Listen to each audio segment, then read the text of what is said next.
Hey guys, so this video is going to be a little bit different. This is a clip I'm taking from one of the videos I put on the members. I made it a few weeks ago. And it's about compulsive imagining versus the wish fulfilled. And I'm just kind of going into what I think between these two and my own experience between these two. And so I just want to share that here. And I also want to add that I'm going live for members this Friday at 2 p.m. Eastern Standard Time. So hope to see you guys there and enjoy the clip. To insert that, I guess what I'm trying to say is I keep my videos a little bit on point, while here I want to be a little bit more free, engage a bit more, answer some questions, because I understand there's questions. I had a lot of questions when I first started, and I still have questions. But here's what I've learned about questioning, is that I used to ask questions and try to search them up and try to find them. I don't quite do that anymore. So what I've done now is I've changed my attitude towards questioning. I have questioned, now when I question within me. I'll go say, well, what does this mean about me? Or what does this mean? And I don't answer it. I just don't try to answer it. I just let it be a question in my mind. And then I just move on in the day. And I just noticed that in the course of the week, that question will be answered. It's like it, and I've noticed it happens in such a way that it's like lovely. It's calming. It's peaceful. It's very natural. Unlike me trying to figure it all out and I'm stressing myself out, I've just noticed that I'll go through certain events and experiences that will sort of answer the question that I'm curious about. And I'll ask like a simple, sometimes it happens right away. I'll just listen. I'll just ask the question and then I'll kind of hear like my own response. But other times it feels like I'll have a conversation with somebody and then I'll hear the same, like, here's something that happens. So like if I imagine myself a certain way, what will happen is that somebody in my life tends to speak to me and they kind of reveal to me the way I should, like, that I'm going to start becoming this thing. They sort of tell me something to do, or they tell me something to think. And then later on, I'll hear someone else say the exact same thing, almost identical. And that's how I know I'm sort of changing in a way, or I know that what I'm doing within me is starting to reflect. It happens pretty quick, but if you just pay attention, it's there. But I don't try to look for it anymore. I don't try to search for answers anymore. I have noticed that the answers are within me, and at times the answer doesn't come instantly. But if you kind of just walk through life, it starts to unfold, and then the question starts to get answered. So I treat life like it is. It's like a voyage for me. If you've noticed, I don't have a lot of, I guess if you read the series, there's a lot of 1, 2, 3, 4, 5 steps. But I haven't found life to be lived that way. Life is lived a little bit more, I like to be a little bit more free than be restricted to just simply a step-by-step routine. I understand it's necessary to a degree, but I would say this, learn some of the meditations I have on there and try to imagine, and then throughout your day though, play with it, experiment with it. Once you kind of get the idea down that you're supposed to imagine this or imagine that, or I'm going to imagine myself feeling to be this. Experiment with it as well. Don't just don't be so structured to where you kind of lose the freedom in it. Learn to be free in this world. Time is a little bit short. And one thing I've learned is that when you're in an undesirable state and you're wanting to be freed from it, you actually don't get freed from it until you change it. The passage of time or waiting for tomorrow, it doesn't really work. You shouldn't depend on circumstances to change yourself. It's a mistake I've made. It's a mistake many people have made. Learn from my mistakes. Don't wait for a circumstance to unfold before you change yourself, because what happens is that you're always going to be greeted with your state. So they produce after their own kinds. So there's no one going to come and save you and give you a state that you want. You have to take it. I was just listening to a song the other day, and it said that chances are not given; you have to take them, and that encapsulates the feeling I'm trying to say, is that there's no virtue in suffering. There's no virtue in these bad states of mind that you are in. There's nothing that's going to be given to you that's better. You're just greeted with another day in that state. We're in the realm of days, and each day is a state we're going to live in. Now we decide whether or not we're going to move or not, but waiting and expecting change before you do it within yourself is really a waste of time. And there's really no more time to waste. The best time to do something is right now. The best time to ignore the senses, to not wait for a circumstance, to actually change the way you see yourself is right now. It's a freedom that I haven't found anywhere else. But waiting for it to happen isn't enough. It's not enough to simply hope for somebody to come give it to you. And it's harsh at first. You hear that, and everyone wants it. I'm no stranger to that feeling either. I've wanted it. I wish something would just come and save it, save us. And I felt that for a long time, but I realized it's not going to happen. It just hit me one day when I realized that there is nothing virtuous in being in the states I don't want to be in. There's no outside deity watching me, tallying up all my, all my suffering is going to grant me a reward after. There's none of that. And I had to accept it. And when I saw that, I was able to actually go inward and save myself from the things I'm wanting to be saved from. Now, me and you might have different things we want to be saved from, but me and you waiting isn't going to necessarily fulfill that. It's a harsh blow. It is. It hurts when you realize it. It hurts to realize that the state of mind you're in really was the main source of your suffering. The way you saw yourself, the way you think of yourself, the way you interact with yourself, the way you speak to yourself, all of this internal activity is dependent on how you see yourself. Either you see yourself a certain way through the eyes of others, or you see yourself the way you want to see yourself. It's up to you. But I would recommend you don't pay attention to how people see you. I would recommend you start to focus on what you want to cultivate within. Treat it as you are cultivating an image of yourself. And you're going to make yourself into the image. The more you contemplate on it, the more you're going to become like it. And so to bring it back to the point of compulsion, it's not about imagining a compulsion. Don't be afraid. If you find yourself in a panic inside, don't be scared. Just learn to come back and be gentle and imagine yourself the way you would want to be. Now, at first you might feel like it's not doing anything, but realize it's a state of mind that you're in. Many times people think that what they are in right now is permanent. They think that the state of mind they're in is who they are, and so they remain that way. They say, this is just who I am. You hear it all the time. This is just who I am. This is how I am. But it's not. Deep down we know it's not. It's an excuse. There's no virtue in poverty. It's not, it's to say this is just how you are is silly. To say you're just a certain way. Now, I understand there's personality involved, but to act like we can't mold ourselves or shape ourselves when we really are our own potters,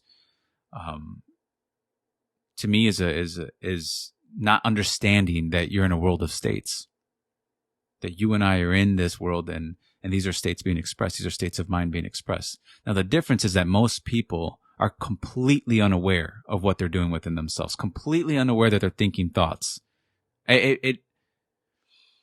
It blew my mind when I realized that this is the case. After you speak to a lot of people, you realize that people don't actually know what they're thinking. They're completely unaware of what they're doing. They don't understand they're on a certain train of thought. They're walking some path. They might not even know where they're going. But if you're listening to this, now this is the problem with listening to this. The issue that comes is that now you have to be responsible for what you do. Now you can ignore the message but if you're here right now, and you're obviously somewhat invested in it if you're listening to this, right? And I think it's a wise investment because it's not something you permanently need. You just need to start getting the ball rolling on what you want to start thinking about yourself. Now that's the key, is yourself. That's the secret, is you. Because you're always going to find yourself in this world. And that sounds scary. You're always going to find yourself in your thoughts. So if you have fearful thoughts, right? They're there to reveal something about you. Maybe you're powerless. Maybe you feel powerless. So you have these thoughts of powerlessness. But they're not actually inherent to you. You're just in a state of mind. But if my thoughts become fearful and I'm just walking around imagining nightmares all the time instead of beautiful daydreams, and I'm just imagining nightmares all the time and believing in these nightmares and giving them all my energy, I'm going to be depleted. But if my thoughts are fearful and they're coming from a certain idea of myself, then really what I'm afraid of, what you're scared of, is your own conception of yourself. That's actually what you're scared of. You're scared of what you think of yourself. And it's a fearful thing. It's a fearful thing to think you're not enough. It's a very scary conception of oneself, but it's not true. And what you'll find is that there really is that fear is self-created falsehoods in your own imagination. It's not really inherent to you because You're the creator of it. That's why. You're the creator. Now, you might have been taught to think a certain way about yourself, but you still had to believe it. You still had to think it. In order for it to gain any traction in your mind, you had to believe it. Now, obviously, if you're a child and you were taught to think a certain way of yourself that you didn't like, you didn't have much of a choice. Children believe. I know I believed things. I just believed them without question. Now I'm a little bit more discerning, but I still believe. I'm not just a skeptic. I believe, though. I believe in something good about myself. And I invite you to do the same. But again, don't be compulsive. Don't be scared. You don't need to be afraid. And I think most of you aren't afraid. I think what I've learned is that people mistake their beliefs with what they're afraid of. They are afraid and then they think they believe it because it's a fear. But a lot of times people don't believe in their fears. They're just afraid of them. And once they learn that they don't have to give so much attention and reaction to fear inside of them, it starts to lessen and lessen and lessen. They start to become relaxed and still. And then it allows them to be in a space where they can actually move towards something. It's very hard to change states when you're constantly scared of the state you're in. Don't fear the state you're in. Just move from it. And you have that ability. It's not going to be found in something outside of you. You know, so don't wait for something outside of you to change it. It's such a, when it hits me, it's such a freeing feeling. It's so wonderful because it feels like this is what I've been looking for. Because I spent a lot of time in my life looking for a feeling and I never found it in what I was doing. I never found any kind of happiness in the things I was doing. I tried, and I'm very good at seeing perspectives. So I tried to see certain types of perspectives and I tried to like certain things that I just didn't. And I spent a lot of time trying to like stuff I didn't like. I spent a lot of time imagining things I never wanted to imagine. But because I thought I couldn't be naive or I couldn't be this or I had to be this, I would imagine them. When I was like, this isn't what I love to imagine though. This isn't really what I want. And so I lost myself. I lost all myself in imagining nightmares. Completely abandoned who I am to all these nightmares. Because I actually love to imagine lovely things. I love to imagine for the sake. Imagination was something I've always kind of secretly been drawn to this type of work, if I'm honest with myself. Even though in my life I might have done other things, even when I was a child, I was interested in imagination. I've always been fascinated with my imagination. The fact that I could imagine something other than what I'm seeing was always something quite magical to me. But I never really indulged in it. And if I did indulge in it, it was always a nightmare. And so I'm very familiar with all the mistakes I made. I actually started from a very, very bad place when I met Neville's teachings. And if we're quite honest, I don't think a lot of people come to these teachings unless maybe things are not so good inside. You know, the home you live in isn't necessarily good. But you can move out. You can pack your bags and leave. You don't have to remain in the position that you're in. And when you see it, when you see that you already are the thing you were looking for because you're the inner man, when you see it, it's very hard to unsee it. I don't think you can unsee it, actually. And it's hard to live your life off this principle. There's a few times in my life where I wanted to not know this. I wanted to be ignorant of what I was doing inside because I didn't like what I was doing inside. So I wish I would be jealous of people who are ignorant of their own imaginations. It's just like the movie Matrix when they say ignorance is bliss. And I really believed it. I really believed ignorance is bliss. And I was jealous of the birds. I was like, I hate that they can just fly away and I can't. But I just couldn't see that I had the power to change what I was doing inside. I just couldn't see it for a long time. And then one day it just clicked within me. I kept reading Neville's work, trying to understand it. And then one day it just clicked. And I realized, and you know what happened? The moment it clicks, you know what happens? All the energy, all of it that you used to imagine, that you misspent using to imagine nightmares, to dream nightmares, it returns to you. You feel energized again. You feel like you can't believe you've been in that position for so long. That you dreamed up, that it's hard for us to admit that we dream nightmares. It's difficult, but if you can